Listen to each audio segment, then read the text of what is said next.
last but not least is Ian. Ian, I have the most connection with. We worked together back in Atlanta. I think I worked with you for like 8 of the 12 years at CNN, and he was the audio extraordinaire there. And now I just want you to describe, you give us a brief introduction of who you are and what you're doing now. All right, my name is Ian West. I'm from Brooklyn, New York. And after a stint in the Army, I got out and went to school to go to audio engineering. When I went to college, they told me that audio engineering was not a feasible opportunity. And I ended up going into audio for video, basically doing audio for TV. Started out in local, worked at Fox 5 in Atlanta, worked at CBS 46.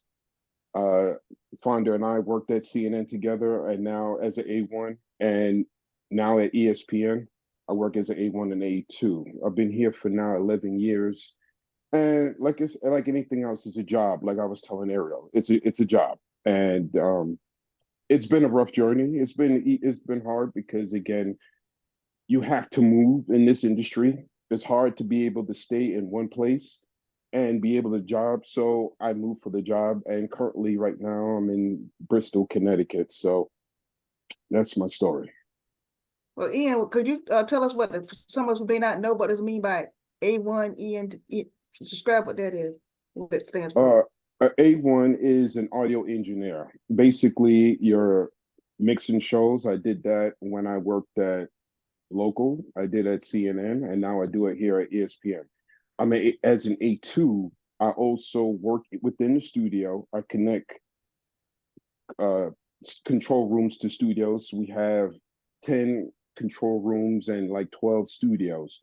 So you're connecting, making communications between each control room, each studio, and you're also miking studio talent. And you're making the connection so when the A1 needs to speak to the reporter out in the field or any at home in COVID, they got these boxes, they call them TVU apps or live from home, LFH, live from home kits, where people connect via internet on the iPad and they're able to record. I make sure that all those comms are in the panels, which is a RTS panel or reader panel, and the control room is able to communicate with the studio talent and reporters outside of the studio. That's very impressive. So, ESPN, what shows are you currently working on now? What shows am I not working on? Okay, some I know probably some sports fanatics out here. So I think you work a lot with what was it? First Take? Was it First Take? Yeah, First Take. Yeah, First Take. Get Up. If you're familiar with the mornings, I tend to work more mornings. I've worked on Sports Center, which is the staple of ESPN. I work both as an A1 and an A2. Sports Center is mixed out of Bristol, but First Take and Get Up is what we call remote mixing. It's kind of like what Fonda and I did when we worked at CNN, where the control room was in Atlanta, but the talent would sit in London, Abu Dhabi, or Hong Kong. So our talent is in New York, but it's actually mixed out of Bristol, Connecticut. So we try to do a lot of things here in Bristol. We're actually building a new studio in Hudson Yards. So they're going to have actual PCRs there. But right now at Seaport, where First Take and Get Up comes from, there's no PCRs or no control rooms. I've worked on raps, which is college football raps, work on college basketball raps. We call it raps, basically, where we're doing the game and we do cut-ins where they would announce the scores from another game. And then we do halftime, where we'll have our talent go over the game you're watching, and then they'll talk about other scores. So it's basically wrapping the games around commentary with cut-ins and halftime and post if need be. We've done soccer. done soccer games. We do all the soccer games here. ESPN has rights to any type of game you can. Spelling bee. We've done. I've worked on lacrosse. Worked on anything that is competitive. ESPN has their hand on it. NFL Live. We do game day, whether it's in-house or out of studio. We cover it. I've worked on it. You have to be flexible to work different shows. So you're not actually slave to doing just a particular show. You have to be a master at working the different shows, different time slots to be a well-rounded person, because the expectation is if someone calls out and if there's a show that they're just going on, you have to be able to sit in and operate either as an A1 or an A2. Wow, it's a lot. Oh, So, yeah. so Oh, yeah. Ariel, tell us what you do. Well, first of all, Fonda, thank you for having me. Thank you, gentlemen, for joining us. And then obviously the people viewing at home or everywhere, we appreciate you. Just introduce myself briefly. My name is Ariel Gonzalez. I am a production specialist #2 for New York One. And what pretty much means production specialist is that anything and everything production, as aforementioned what Ian said, when it comes to miking up the guest, making sure remote reporters are in style, are not, not in style, but they're connected. They can hear everything. Cameras in the right position. Graphics are fine if that is my particular area. Pretty much anything audio related, camera, lights, that is all me, with also alongside my amazing coworkers, making that production, whether it's a pre-tape segment or a live segment, looking fabulous as much as you can. So there's that with me out there. I started my production journey, funny enough, with the Made in New York program. That's what really opened me up to the world of production, not only for film, for television, radio stints and everything like that, but that's what started my journey for that one. I previously was working as a freelance production assistant, mainly locations assistant, normal production assistant for types of shows and movies. Just to be a little bit fancy here, I was working on The Joker. I was working on Blue Bloods. I was working on Law and Order. I worked on commercial shoots of different varieties, podcasts, things like that. So that's how that journey started out there. And luckily, Fonda would remember her, our former coworker named Nikki Carumba. Shout out to her. She was the one that got me the job at New York One, which is a local TV news station here in New York. And I have been there since pretty much the winter of 2019. I have been their go-to production specialist since then. I worked on like Ian said too, like what shows haven't I worked on? And not only that, pretty much our morning show. I worked on our newest show called The Rush that's been on now for a couple of weeks. I worked on Inside City Hall. I worked on Live at 10. Pretty much I have my hand in all the programs we have. So I'm very, very, very happy to say I can safely say that. That's impressive. That's very impressive. Last but certainly not least, we want to bring on Rich.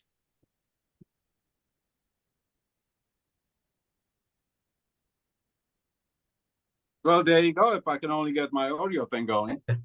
So much for being an audio engineer. Yeah, thanks for inviting me to this, Fonda. You guys can hear me fine, I hope. I'm doing this through my phone. I'm sitting here at my name is Rich Lamotte. I'm sitting here at WNYC Master Control, audio master control engineer. Many years in the business, been a DJ for, I think this year is probably going to be 40 years. That's where the whole audio interest started, I would say. I'm also an engineer, board op, show producer, WBLS, mixer, DJ, everything. I've been with BLS for probably 30 years. Been with NYC for about 12 years as master control, or 14 years as master control. And as master control, I'm here monitoring 8 stations, 7 streams live right now, and I'm actually rolling on New York One for the political show right now. It's because NYC being the official sort of NPR news hub in New York City, we take everything from everywhere. You never know when there's something that we need to use. So, which is part of the duty of master control. Monitoring the web streams, monitoring terrestrial streams, connecting, like he said with ESPN. If a host, we just actually completed pledging, so we have to connect to hosts in different parts of the country via Comrex. We don't really use ISDNs anymore, but all the different digital IP units that you can connect, VoIP units, voice over IP. So this is the hub. Master control brings everything together and send it to whatever studio is necessary. And that's kind of like, a little bit of what I do here in master control at BLS. Like I said, nighttime programming, I sort of produce that, run that for weekdays. I'm on as a mixer on the holiday weekends. And I have my own production company where I do voiceovers, get your tickets now, available, all that stuff for multiple radio stations and whatever parties and stuff that's going on. Who's willing to, send that request for a voiceover and remixes and those kind of things in my personal studio. I hate running cables. I will do it in my own studio, but I do not do that anywhere else. I know that's right. I know that's Yeah. right. Absolutely. I like being the operator. I have fun doing it at home, but not outside of the house. Yep. But that is so impressive. But for those of you that join us, remind you, if you have questions, please put it in the chat. But in the meantime, if people don't know my story, I'll tell you a little bit about who I am. I'm Fonda Sanders. I'm originally from North Carolina. I'm currently a graphics operator. How my story got, I always wanted to work in television or radio, but never wanted to be the main person in front of the camera. So when I went to school in Charlotte, and then I got my first job at a local station in Charlotte, and I was what they called a VJ, video journalist. Basically, I did camera. When we ran studio cameras, I floor directed, mic the guests or bring guests and things, everything like that. And then, the manager was talking to me, I said, what is that you want to do? And I'm like, I have no idea. So one of the guys brought me in the control room and said, how you would like to learn to do Chiron? I'm like, sure. So I started doing that. Back then we had to type everything. I had to type all the scores, the weather, the numbers, everything. We had to do everything, type it and put it in that way. And I got good at it. So I kept doing it. And then of course the machines got more better, doing more computerized stuff. So I did stuff there. And then I moved to Georgia because I wasn't aware of fully in Charlotte. So I got a job at CNN International News. Like Ian was saying, we was in Atlanta, but the shows I worked on were out of London and Hong Kong. And then sometimes on Sundays, and I started working on the shows on Sunday nights with Don Lemon. But the biggest highlight for me was when Bin Laden got captured, CNN captured. I was on the air that whole time doing graphics when they caught Obama, when they took the Bin Laden. Osama bin Laden. Time. Yes, I was on live, so billions of people watching me doing it at that time. So that was a big highlight for me. And being at CNN, I won some awards, won Peabody Awards for the Hurricane Katrina and things of that nature. So like Ian said, things changed. I had got laid off, so I came up here and worked a lot of stations here. I was doing graphics for MLB for a minute, freelance. I did stuff for Al Jazeera. I did stuff for Fox. And then I finally got landed at New York One with their morning show. I was there for about 6 years. I'm not there. I got laid off maybe a few weeks ago, but I still do graphics for other stuff. And I do freelance. I used to freelance for TV shows. I did something for Marvelous Mrs. Maisel. I did something for Project Runway. So you always got to keep your grind up, Yeah, I think that's that's what I always say. It's one of the most important things. Having your own. I mean, you can work for companies and get a paycheck, but it's not always easy. But if you can have your own company, it's a hustle, it's a grind, but just to keep up and also be able to spread out and do various things, and plus just multiple streams of income. It's always good to plus it forces you to keep up with the technology change, because with all, we have a collection of years here. I'm sure you with everything you guys said, it's always been like things have changed, and the main thing has always been technology, and if you don't move with the times in terms of how things change, you definitely will get left behind. there's the nature, but the nature of what we're talking about, tech. It's technology change. Technology has changed everything from Wall Street to music. Someone who's been in radio and music industry, and the years I gave you of being a DJ, I used to DJ on vinyl. I started off pausing cassettes. So, learning how to edit. Now I'm editing on my phone. So I mean, just figure that out. So yeah, it's a changing environment, and you got to keep up with it. So my other question to you guys is, what is it that you find that you enjoy about it? Why do you like what you do? What is it that you like? What makes you passionate about what you do? For me, is doing audio, right? I'm not going to sit here and be corny, but I'm going to be honest with you. I do something unique. I do a job. I'm not digging ditches. I'm sitting in a control room, in an audio booth, and I'm actually mixing either a sports show. I'm doing a studio show, what we call studio shows. It's something that I can go in and I understand that only I have that opportunity to do it. And I could be doing something else. And for me, the pleasure of knowing that sometimes I'll get a text and someone would say, "Hey, Ian, what you doing?" "I'm doing Sports Center."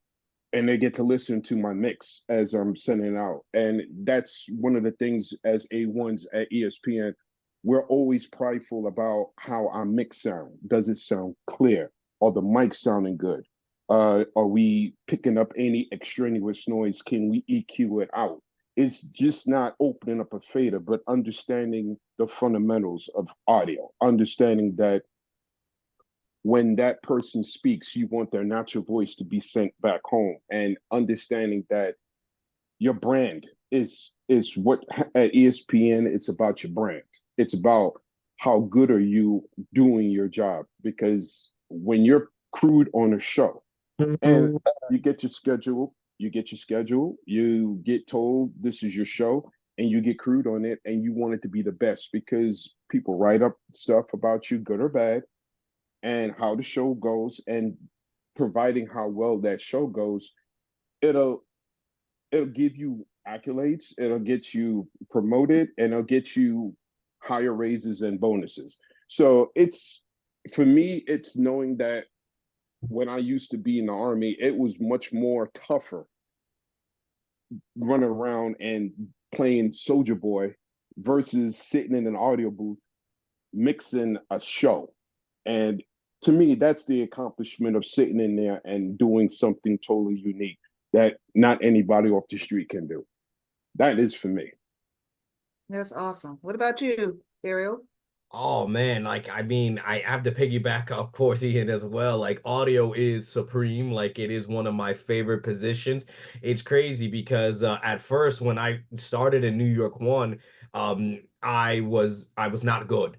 I can't stress. I was not good. I was clipping mics. I was killing audios. I was ruining people's voices. I even got kicked out of the room of our control room, and I was sent back going like I really thought I was gonna get fired, but they said we should let you do weekends first and then work your way up. And then going back to Rich said, the grind is real because, you want to get back there because you don't want to prove that they made a mistake in hiring me. You know what I Correct. mean? Correct. So Absolutely. I really, really worked hard and just sank my teeth into that audio board. And now I can safely say I can mix minus things, just anything audio related. I can just do it like the back of my hand. I still want to learn more. I don't want to get too comfortable because, again, times change, technology changes, and there's always Absolutely. something new to learn with the audio board. But then even with this whole spiel to say, I want to say my favorite position currently, though, is playback. And the reason why I adore that so much, Really. the fast nature that comes with it, because guys, like when I'm on a 3 hour live show, you really can't afford, like audio is intense right there because because we're crunched in the same room with the audio person, I leave them alone because I know the intensity that brings to that. But Hmm. for me to play back, knowing the fact that the audience I am making sure for pivotal stories, wherever soundbite it is, or whatever video or relay or images that the anchor or the remote person needs, that is being played currently, that is correct, and it's gonna make sure it's gonna be all proper for them, because it sometimes, they drop things at the last minute, they change things, so it's kind of one of those things where Yep. it's a natural reflex to correct it quickly as possible, because if not, you're getting black on air or anything like that. So I That's just not love good. that is But not Ariel, you just made a Not good. point. You said that your favorite part was playback. For some of us that don't know, explain what playback is. Oh, thank you for that. Yeah, playback, guys, is pretty much again, so I apologize for my very lackluster terms, but it's just a pretty much a system that we use that allows us, for example, if the technical director, who pretty much directs the show as well, and with their director on the side, playback's job is videos and still Blue. Yep. images are given to me. And so my job is pretty much I'm given a certain delete system that lets me organize all of that accordingly, depending if they want it to be labeled 1 through 4, A, B, C, or D, which is what we are formatted with. And Yep. pretty much with my machine on my side, I make sure, hey, they tell me roll alpha. Hey, pause Bravo for me. Go back to Delta. That is what I do, and hitting those buttons accordingly. But at the same time, I am queuing up in the line what comes next down the Correct. stories and everything. So not only that, I also have to give everyone the countdowns of how long a certain footage is. The 30s, the 20s. Hey, you're at 1 minute. 5, 4, you get out there, because if not, it's gonna freeze on it. So that is the role I do. I do that role at least 3 times a week, and I just enjoy it so much. So, getting to talk to producers, my directors, everyone around. It's just to know, like, hey, fix this now for me, or hey, I got you whenever you need me to cue something out. Ariel, let me ask you a question because we use that here at ESPN. We have a play out operator as Mhm. well. What what what script do you guys use? Is it EMPS? I believe no, it's something else. I'm sorry, I do not know the exact name, but it's not that one. They told me that before, actually. The system, yeah, because we have a play out operator too, who's we have 4 ports that they're responsible for. Are you too with Yes, four I'm ports? responsible for 4 ports, correct. For 4 ports, yeah, we have that too. With that, I thought we were unique in doing that because the only other model that does that is Turner. They Hmm. have their model Wow. is strictly like ours, where we have we have a technical director, a director, and an AD, which is an associate director. Oh, wow, you guys So have that. we have an associate director who tells they get the information from the playout operator or from what we have what they call a one play and QEP as well. Well, the one play per this is under the hub of media. You have the play out person. One play is a position where they take in feeds and then turn it around. So if there's a press conference and they would put it on a 5 second delay just because of cursing and you be able to bleep it out. And then you have QEP, which is the person that will take a show and fix it for re-air. So if there's any mistakes and stuff, they will go ahead and fix it. But when you said play out, I was like, wow, because we use EMPS as the script, as a script Mhm. system to be able where people can float shows and stuff like that. And you're responsible for 4 ports. And you give the times to the technical director or to the director themselves. Honestly, I give the times to everyone from floor, the technical directors, everyone in the control room gets to hear my counts. Okay. Okay. So you're responsible for the counts. Correct. So who gives you your counts? Who gives me no one gives me my count, pretty much. It's just as soon as the director says, hey, roll it or pause it or anything like that, but no one themselves counts me out of anything in So what about particular. do you talk to a PA? Do you communicate with a PA or editing to give you the times or for a clip? How do you No, know? no So one who gives gives you You who gives just you so the in other words, you just follow the script then. pretty much, yeah, Okay. whatever. Is it Yeah. news boss? Is it news Uh, boss? I want to say yes. I'm not too sure about that, but Yeah, that's pretty I'm much, not even in television. There you go. yeah. That's several jobs there. So that's very impressive and interesting. Yes. So Rich, same question, and we do guys have some questions in here too. So Rich, you go ahead and give me what you think like about your job, and then I'm gonna get to these questions. Well, I'm in radio fully, but like I said, I've been a DJ for many years, but radio got me to DJ. As a kid, you listen to, everybody from New York talks about BLS, Frankie Crocker, the mixes. The mixes is what brought me in, and I still do mixes on BLS. It's like that's what got me in as a kid, and there was a certain kind of not just mixing, one record into the other. There was certain type of mixes that I remember as a 12-year-old kid would just sit down and wonder how the hell did they do that.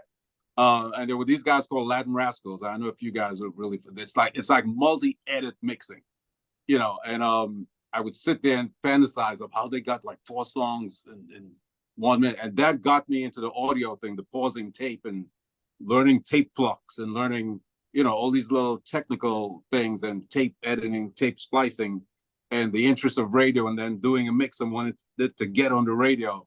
And then by going there, seeing how it's done, the countdown and the voice work and all the little aspects of radio as I grow as a youngster, it just fascinated me. And that led to other things of producing records, getting it on the radio, and then producing, studio work, and then bringing it right back full circle into radio. But the tech part of it, even though I was starting to DJ, I always wanted to know how things got done.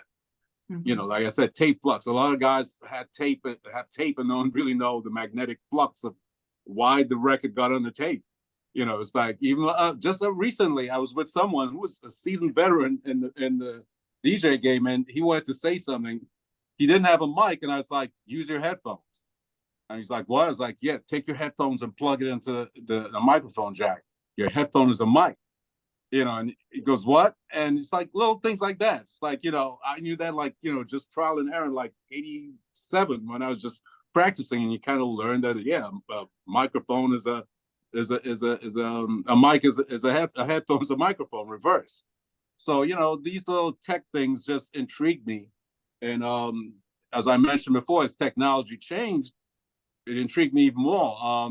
Fast forwarding to MIDI, when I started really getting into music production, I would always hear in the 80s, Prince played every instrument. And I was like, how did he play every instrument? I love Prince's albums. Like, how did he play every instrument? Thomas Dolby, these guys. And then I remember I bought this drum machine and a keyboard, and it was like, you had to make them talk to each other.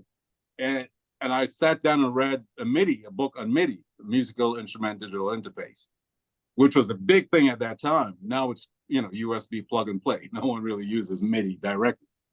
But, at that time, to figure out MIDI with all the notes, every instrument had to have a note, and then you hit the key and it triggers everything else. And then you go, oh, that's how Prince played every instrument. Herbie Hancock, that's how he did the thing. So, that intrigue of tech, or figuring out how things are done, which to your question, is really what got me into this game. How did they do that? How did they get that sound to sound this way? Even filtering, I don't want to say I'm the first, but one of the few guys in the beginning to really filter the sound on the track. Like, if you guys know what filtering, you guys with that kind of sound, to like do that with a piece of equipment. That kind of stuff intrigues me, Mm-hmm. So that's how I got into the game. And radio is pretty much straightforward outside of that. So it gives me, because I have like a two-sided brain, like a nerd brain and like a wild side brain, like an art brain. From high school, I could really draw and do art. So they didn't allow me to do the sciences, but I was really good in physics. So they allow me to do physics. So, it was that kind of thing where I can be the party boy on one side and nerdy on the other side. So yeah, I'm doing a mainstream kind of mass control thing, but then I could go in the studio and be like, some EDM crazy stuff 2 hours from now. So love me some EDM though. Like EDM is good. Yeah, love me some EDM. Okay, guys. Well, we've got 2 questions in the chat I'm excited about. So the first question is from Bill. Thank you, Bill, for your question. It says, all of you have extremely technical jobs. Are you the exception in your specific duties, or there are a lot of minorities doing what you do? Well, I would say this, Fonda and I have talked about this a lot. What we do, not that many, would love to have more in the industry, because I think there's a lot of minorities do not know that there's money to be made and there's a career in this field. And I know when I was working at CNN down in Atlanta, I would meet people, I'd go out to parties, hang out, and they would ask, well, what you do? I was like, I'm A1, an audio engineer for CNN. And people are like fascinated, and they're like, wow, you actually do this? It's like, yeah, I actually do this. And unfortunately, this is not widely known. And I would like it to be more exposed, more people to know that they can get into this industry and work and have a viable living. But I would like to see more minorities in. Absolutely, 100%. You know, it's interesting too. Just again, you're just hitting the spots fantastically. It's just I'm very fortunate with the current coworkers I have. Obviously, other people of color, and obviously, my Caucasian coworkers and everything. But I would like to see more, of us and our faces shown out there, because, especially in local news, you won't see my face necessarily on the television, but behind the scenes, you're gonna have a very hardworking group, and you just want to see more of your face there into them. As of right now, currently speaking, it's only, two of my, myself and my other coworker named Ron, who is, he is El Salvadorian, I'm Dominican. We're the only Hispanics. Everyone else is Caucasian. And then we have the small group of also, of my black technicians as well. So I want all those numbers to grow exceedingly. And like Ian said too, it's just like when you talk to people, when I tell people, oh, I am, I will say to them, just to plane it down, I say, hey, I'm A1 or A2 sometimes for certain shows. They go like, ooh, that name captivates them. It's like, so you are the reason why we can hear the show, right?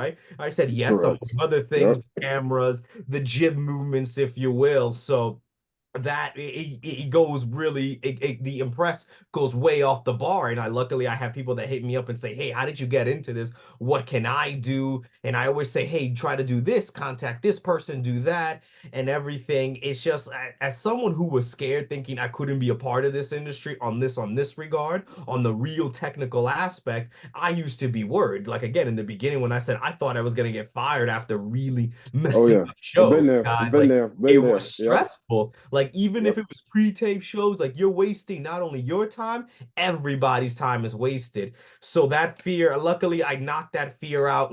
Obviously, again, with the fantastic coworkers I had and still do.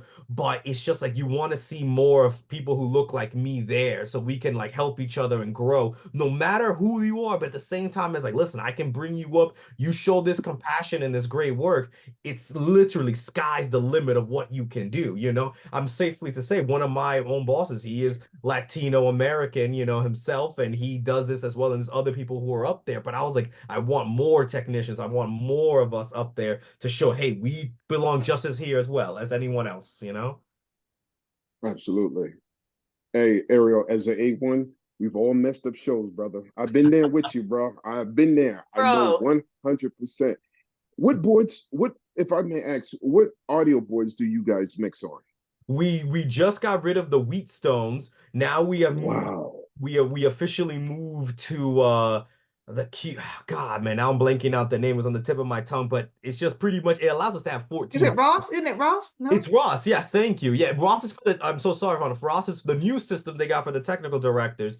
We got something else completely. God, now I'm really. I'm so sorry. I'm blanking out on the name, but it's a hunk of machine. When I'm telling you, you thought the Wheatstones were intense as it is, but this one is just like the amount of stuff you can do on it is just intense. But God, I'll get back to you, for that name for sure. Okay. Okay. All right. Was the Wheatstone digital? Because No, I it was know, Analog. It was it was yeah, analog. yeah, analog. Yeah, I know those Wheatstone. A lot of boards now are digital. yeah. To Yeah. be able to like Yeah. dial up anywhere. And the mapping, you can map any source. Look, it's the same thing with strange enough, I was telling that to someone I was training that was a DJ. It's like he comes in, he sees these new digital boards with multiple sources.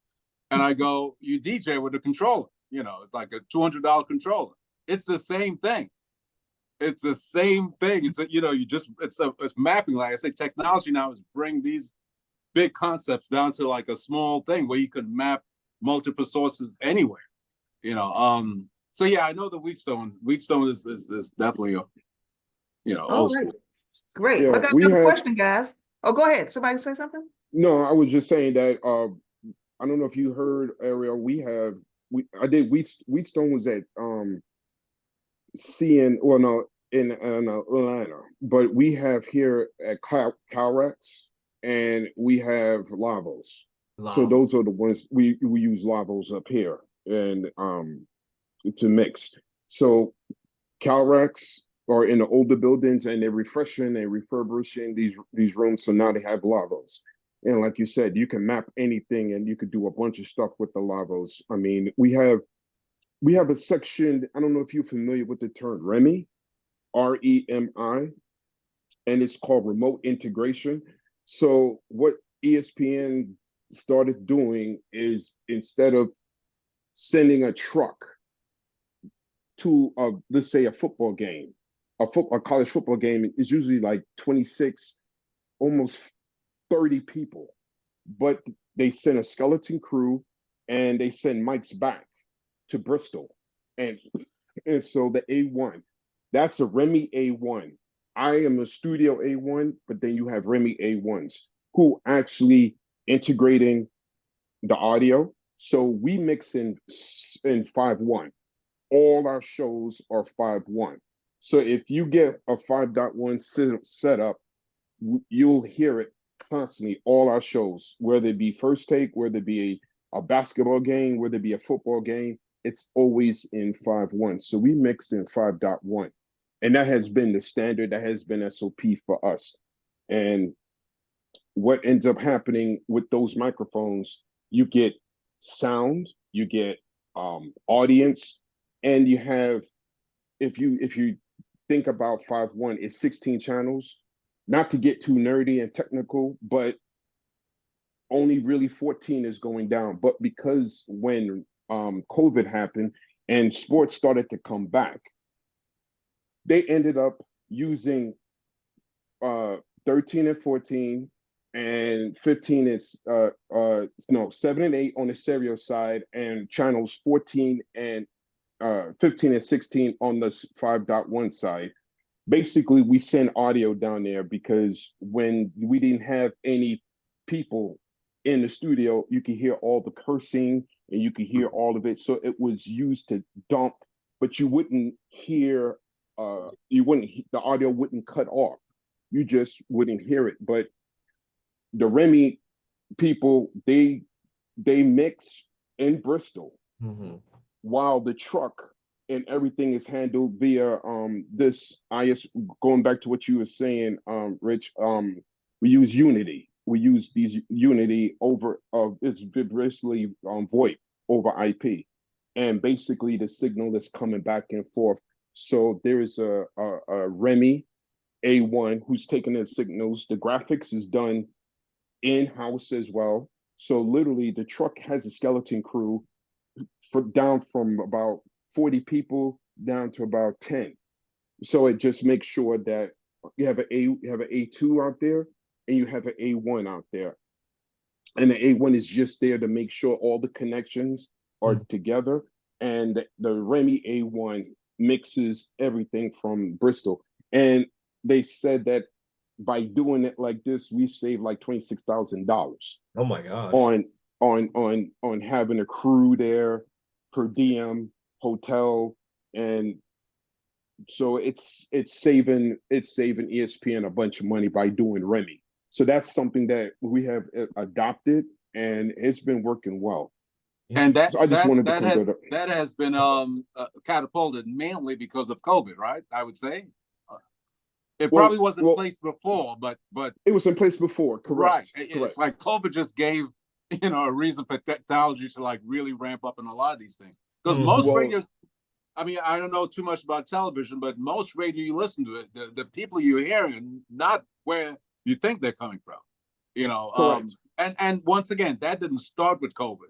It just got really worse, or It big, exploded. Yes. it exploded. Right. Now, everybody's like broadcasting from their bed. I mean, you listen to, like, even right here in New York. I listen to I work here. I listen to 1010 Winds as I'm getting ready to leave the house, and the 10 weather Winds, lady is yeah. giving the weather, and I'm here.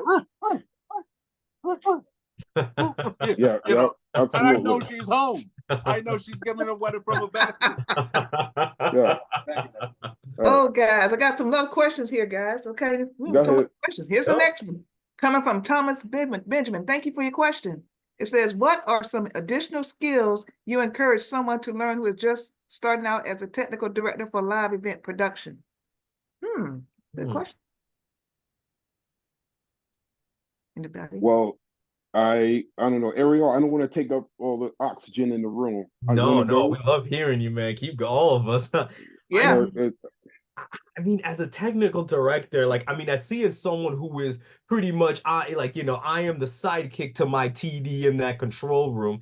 I think one thing has to be very clear and stressed to you is, do not get flustered, because I am very fortunate. And this is also speaking back to me out there, because being flustered on an audio board is a big no-no, and it has devastated me very times. But calming that nerve is what's going to make you as a TD, because they're depending, obviously, the ferocity of what kind of work you're doing, and what, shifts are looking like and whatnot.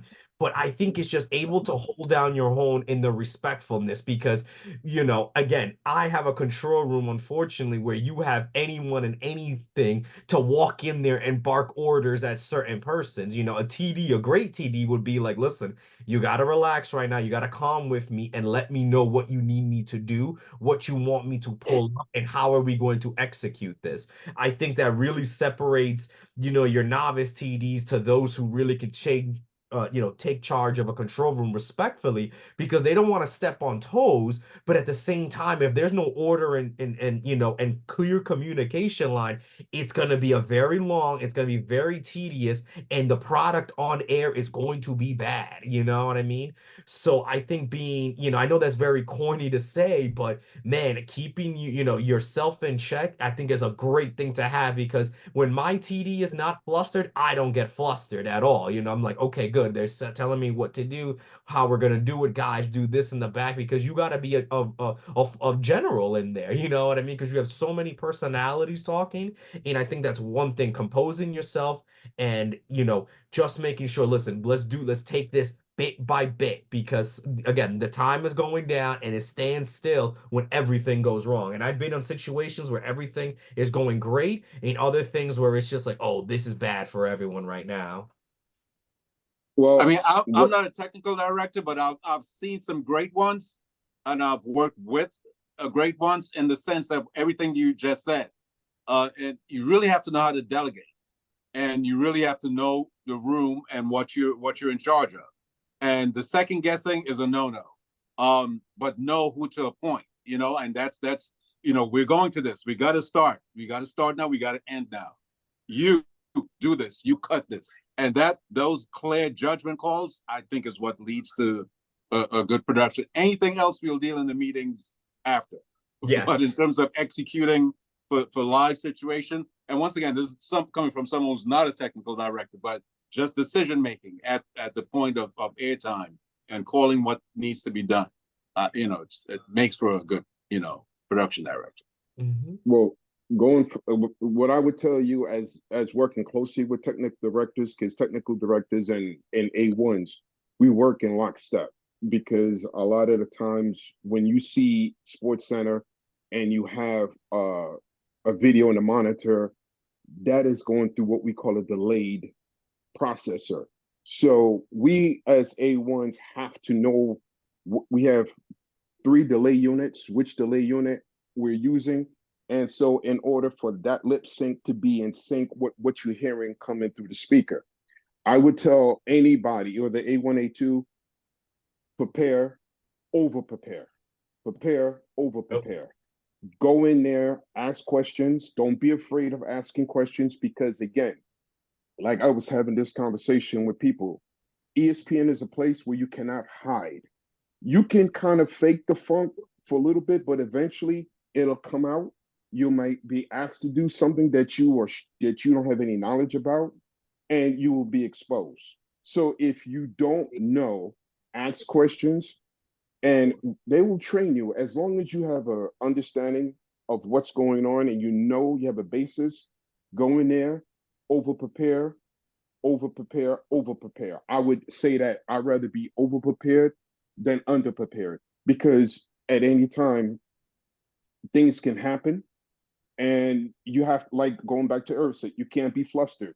You got to be in control. You got to understand and ask questions and know exactly where you're going, because the director's giving you the instructions. That technical director needs to know how to execute it in the most efficient way, where it's not going to tie him or her board up from going to the next element.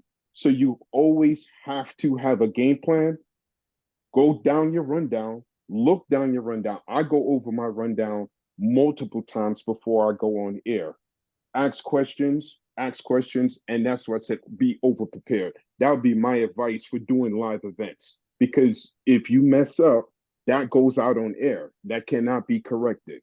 Live events, especially, excuse me, sports where you have a lot of eyes on our product, it's imperative that you get it right and get it right the first time. That would be my advice to a technical director who wants advice doing live events. Wow, that's a lot. Yeah, but that's some great gems. He's dropping gems here, guys. Got 3 more questions in here, guys. Let's keep it rolling. Excellent. Yeah. Let's go. Let's do it. Diane Patrick, thank you for your question. She says, thank you for all such fascinating insights. Your enthusiasm is inspiring. What sources do you use to keep up with the new technology? That's a great question. Well, I don't know. Rick, anybody wants to go? I would say this, you know, we live in a very good time in a certain sense. Just once again, just aging myself. When I wanted to know stuff back then, you had to go to, like, in college, you remember the microfiche in the library? Yeah. You can Google almost anything right now. I tell my son that. You can Google almost, some of it might be wrong, but just Google another one, and eventually you'll have an idea. If you have the 2 questions ago, you talk about people involved, and I don't like the term minority, because I don't consider myself a minority of anything. But the ability to get into the field is just really pursued with a sense of really wanting to know. And if you put yourself in that curiosity factor, will really get you there. It's like people who really want to do something. If you really, anything, if you anybody search themselves, something that you really want to do, believe somehow you find a way to get it. You know what I'm saying? So it's that passion. And the internet gives you the ability to get knowledge on certain things. Schools and training facility, yes, but put yourself in the environment of where it is. And once you have the interest, you'll find, watch the people who inspire you. I mean, watch people, if it's us or somebody else, and just learn from the people who are in the game, and try to get yourself involved from ground up. Learning from ground up, I always think it's usually the better way. Learning from when you don't have, it gives you a better fundamental than what coming in with, my dad bought me 10 computers and all the software. And you really, really wouldn't get the fundamentals as coming ground up, I think, because you really learn, like you talk about making mistakes. Making mistakes sometimes could be your best teacher, because shit, never to do that again. Sorry. Yeah. But never to do that again. Oh my God. If you can make the mistake quietly, even better. Like, you learn. Yeah. So yeah, that's just really sticking to it, and in terms of technology changing, yes, it's going to change, but never put yourself at that level where you think you're so good that you're not going to learn something else. Sometimes you, I'm so good, I don't need, and things are changing right around you, but you're stuck in that one thing thinking you're so good, and things are changing. I mean, I've even seen that with DJs. It's like, yeah, I'm so good. Meanwhile, people DJing with digital files, and you still playing vinyl, thinking you're so good. Yeah, you're good, but that ship has sailed. So yeah, just keep up with stuff. Watch things.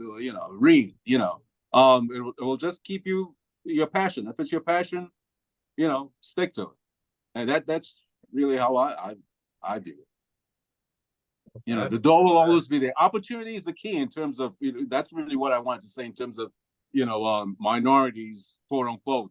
It's the opportunity. The opportunity is not always there, but you keep sticking your nose around, and sometimes that opportunity could be there.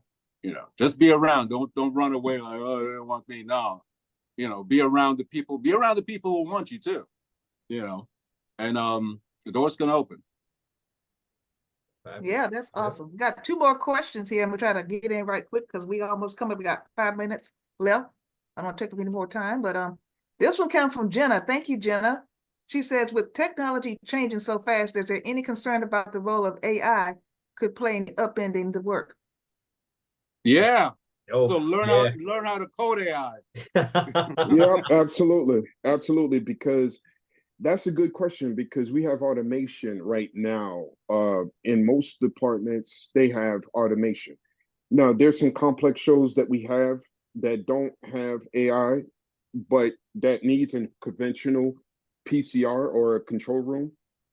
But I would say, going back, stay relevant. If there's new changes, alone, we have 3 sets at where I work, is 3 sets of audio boards, a CalRac, Alpha, and Lavos. And you have to know, we were all comfortable on the CalRacs. They got new audio boards, and you got to stay up. Talk to the people, senior A1s. I'm always talking to senior A1s. And if you have downtime, when we have downtime, you go in there and you try to do things on your board. And going back to the AI question, you have to stay relevant. You have to have multiple jobs. Like I do A1, I also do A2 as well. Don't be stagnant. Have multiple jobs. Do multiple things. Kind of like what Rich said. I kind of like that. If you know how to code, then you'll always have a job, because automation right now is taking over some of the shows. We have automation there, but like real complex shows, you still need conventional people to come in there, conventional control room. But I would say, always don't be content, don't be settled. Always continue to learn, and you'll be relevant to your company. It's sorry, go ahead. No, thank you, Richard. No, I was just gonna say, no, well, like Rena said, it's like 100% correct, because at my job currently, we have a lot of automation for things, but it usually, when they have it ready to go, it fails for weeks on end, you know what I mean? And then unfortunately, like, oh, don't worry, guys, this time it's gonna work, this time to go to work.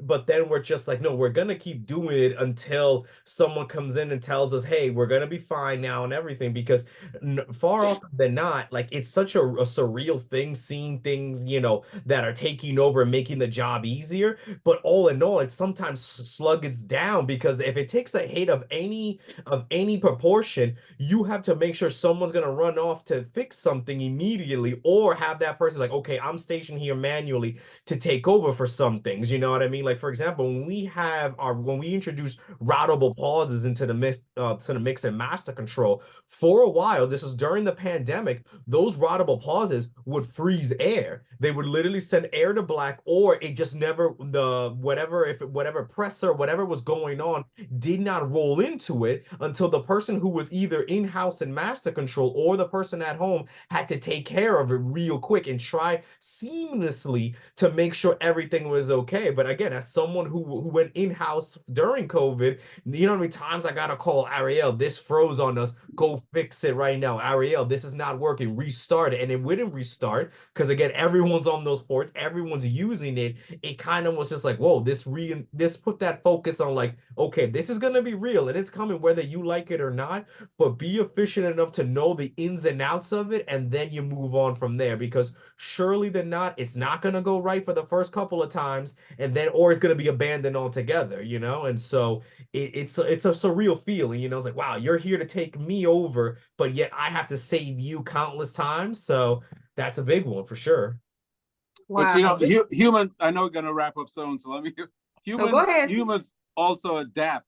You know, strangely enough, because in radio, you know what voice tracking is pretty much. You know, laying down your voice and the jock is not really there, right? That's been going on like forever. Not everyone was allowed to voice track like back in the 70s, 80s, but guys were doing it on tape. There was actually a board op playing the tape. You just wouldn't hear the exact time. You'd hear, oh, this is coming up, you know. So this was going on, and I peeped that back in the day when I was curious. Went to a radio station, actually saw them at the top of the hour press the tape, and the jock's voice played between the songs, right? Because you basically pre-recorded the show, right?